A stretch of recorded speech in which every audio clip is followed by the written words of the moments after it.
everyone, my name is Kaneko. I'm from UIB, and in today's video I would like to explain to you guys about cash flow statement. Okay, hi. I'm on my pajamas and it's 1 a.m. so let's just get started. Cash flow statement is financial statements that summarize the amount of cash and cash equivalent entering and leaving a company. So there are structure of cash flow statement. The main components of cash flow statements are cash from operating activities, cash from investing activities, and cash from financing activities. There is a fourth category to the structure of cash flow statement. A disclosure of non-cash activities is sometimes included when prepared under GAAP. And there are two methods of preparing cash flow statement. There are direct and indirect method. So the direct method adds up all the various type of cash payment and cash receipt, including cash paid to customer, cash received from customer, and cash paid out in salaries.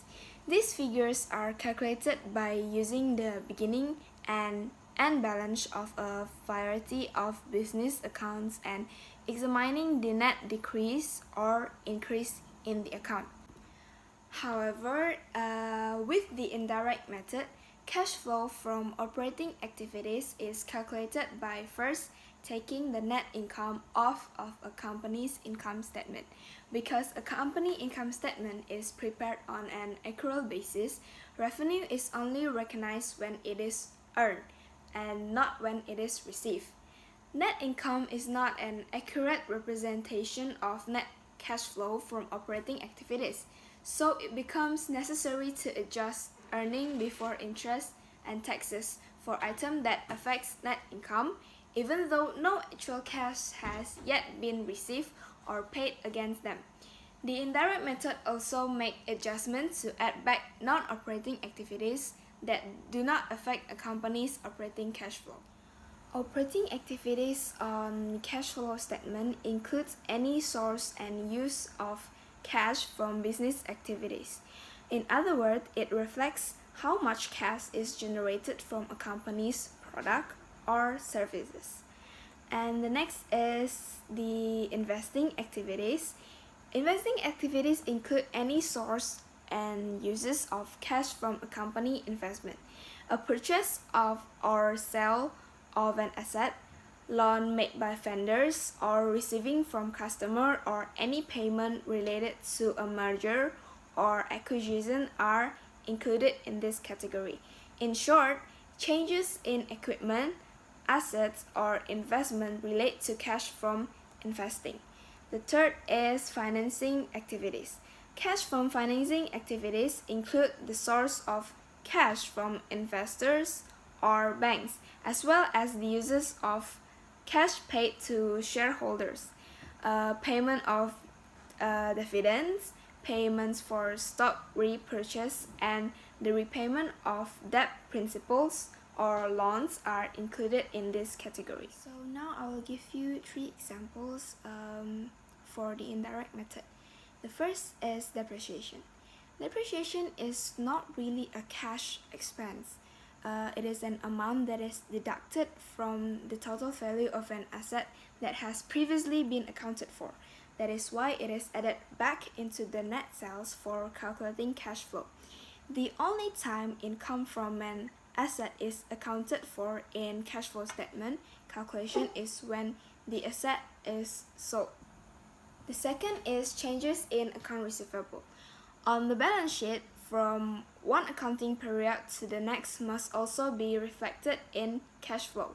If account receivable decreases, this implies that more cash has entered the company from customer paying off their credit accounts. The amount by which account receivable has decreased is then added to net sales. If account receivable increases from one accounting period to the next, the amount of the increase must be deducted from the net sales, because although the amount represented in the account receivable are revenue, but they are not cash. The third is an increase in inventory. On the other hand, signals that a company has spent more money to purchase more raw materials. If the inventory was paid with cash, the increase in the value of inventory is deducted from the net sales. A decrease in inventory would be added to net sales.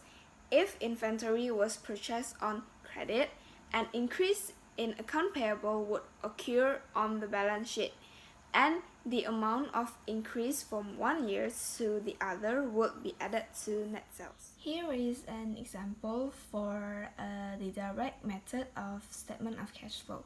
So remember what I was talking about, the operating activities, investing activities, and financing activities. These are the example of operating activities, investing, financing.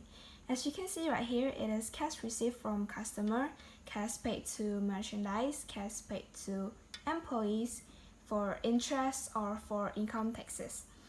In the other hand, from the investing activities, it is purchase of property or equipment because that is an investment. So for the financing activities, it is payment on line of credit, proceed for long-term debt, payment on long-term debt, or proceed from line of credits. So here are a simple example for the direct method statement of cash flow. Now this is the tricky part. In order to make an indirect method of cash flow statement, you need to prepare a comparative financial position, income, and an income statement. So the only thing that is different from indirect method and direct method are the operating activities for the cash flow. So we're only gonna talk about the operating activities, whereas the financing and the investment are pretty much the same. So you need to prepare comparative financial position. What is that? That is comparative between the last period and the period that's going on right now. So in this case, it is 2014 and 2015. So as you can see right here, this is just like a normal financial position, but instead you have 2 years in comparison, and also the changes. For example, like the cash one, in 2014 there are 6,000 and 2015 there are 18,000. So the changes are it's increasing 12,000. Okay, so the blue color right here, account receivable, inventory, accrued expense, and account payable are all the operating side of the company. So investment and equipment are the investing activities, and bond payables, share capitals, and return earning are the financing activities. Okay, so the first thing you need to do when you already prepare income statement and comparative financial position is to define which one is operating, which one is financing, and which one is investment, like what we did before. So after defining this, you already found which is which. So now you can prepare the report. This is the very simple written out report that I made. So cash flow from operating activities. The first thing that you need to write is the net income from this period, 2015. The net income is 21,000 rupiah. So in here you can write 21, just the same. So remember that we have income statement here. So I'm going to explain to you why it is purple right here: depreciation expense, loss on sales, and the net income. All these purple marks are what we're going to put into our report. So the net income is already written out in the first row, net income. And then now, remember that I explained 3 examples for the indirect method. There are depreciation expense. Depreciation expense is not really a cash expense because your cash didn't really reduce by this expense. So that means on the accrual basis, the net income is not the representative of the net cash. That's why we need to make some adjustments to that. Depreciation expense is decreasing the net sales. So that means we need to add it back on our cash. So add on depreciation expense 5,000 rupiah. Same thing with loss on sale fixed asset. That is also not decreasing our cash, so we need to add it back on. Right here, 1,000 rupiah. And then after you're done with this, see, cost of goods sold did decrease our cash, operating expense decreased our cash, interest expense and tax expense also decreased our cash. So this 4 is already correct, that don't need any adjustment. So these 2 are the only thing that we need to adjust in this case. And then if you're already finished with this first step of income statement, move on to comparative financial position. As you can see right here, we have less account receivable, 5,240. That's the exact same amount of the changes in account receivable. Remember, this blue one that I marked is operating activities that we defined earlier. So we will only be including this 4 into our report, into our statement. So as you can see, last year, 2014, our account receivable is 7,000. But in 2015, our account receivable is 12,000. So there are changes, it's increasing. Remember that I told you changes of account receivable. If it's increasing, that means we need to reduce our cash. And the next one is inventory. As you can see right here, in 2014 there are 20,000 and in 2015 there are 24,000. So there are increasing in inventory. If there are an increasing in inventory, we need to reduce our cash. Why? Because if we bought the inventory with cash, that means our cash is reducing. That's why we need to reduce our cash, less inventory in the changes, 4,370.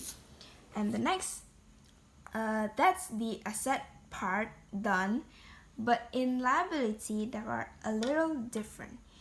If the liability is decreasing, your cash needs to be decreased also. Why? Because you paid liabilities with cash.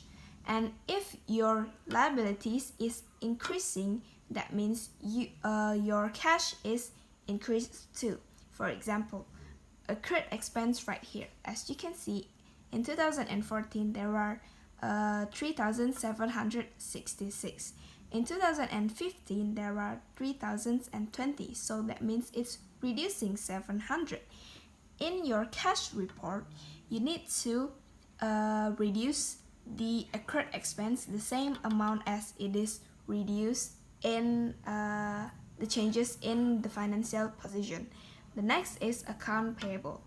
In the 2014 there are 9,000, 2015 there are 11,000. So the changes, it's increasing 1,000, and that means in your cash you need to also add account payable 1,664.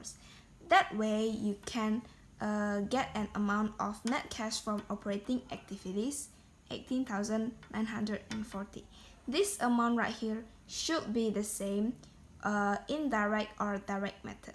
So that's all about my explanation with the indirect and direct method of cash. Let's try it yourself.